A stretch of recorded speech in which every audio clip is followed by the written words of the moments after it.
Hello बच्चों, देखो real number आज मैं बेटा खत्म कर देता हूँ, फिनिश कर देता हूँ। 3 नंबर का सवाल आज लिखा हूँ। ये थोड़ा लिखने वाला क्वेश्चन है। आप लोगों को भी पता है कि √3 इरेशनल नंबर, देखो 2026 में यही आया था। तो आज मैं √3 कर देता हूँ बेटा। उसके बाद आप लोग √5, √2 और √7 कर लेना। इस 4 में से एक जरूर आता है, ठीक है। इसमें बेटा देखो लेट करना पड़ता है, इसलिए मैं थोड़ा सा पहले लिख लिया हूँ आपको, क्योंकि शॉर्ट वीडियो में ये सवाल नहीं हो सकता, ये 5 मिनट लग जाएगा कम से कम इसको, तो इसलिए मैं थोड़ा सा लिख के रखा हूँ। देखो, prove that √3 is an irrational number. सबसे पहले आपको लिखना, मैं सब कुछ बढ़िया से लिख रहा हूँ, एक आध लाइन कभी भूल जाओ तो चलो कोई दिक्कत नहीं है। Let us assume on the contrary that √3 is an irrational number, then there exist positive integers a and b such that, यहाँ ये भी लिख सकते हो आप, b is not equal to 0, चलेगा, ठीक है।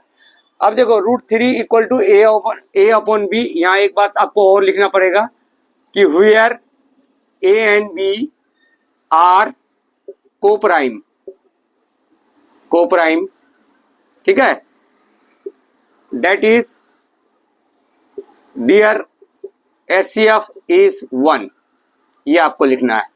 अब देखो क्या करेंगे बेटा, यहाँ स्क्वायरिंग बोथ साइड करो तो क्या आ गया, डायरेक्ट लिख दूं, क्रॉस मल्टीप्लाई करो, a square equal to 3b square आ गया।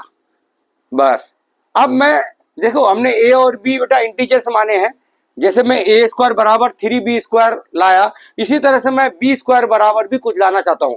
लेकिन हमारे पास ऐसा नहीं कि इसको पलट दोगे या कुछ कर लोगे, बिल्कुल नहीं। यहाँ देखो थोड़ा सा जुगाड़ करना पड़ेगा ना हो।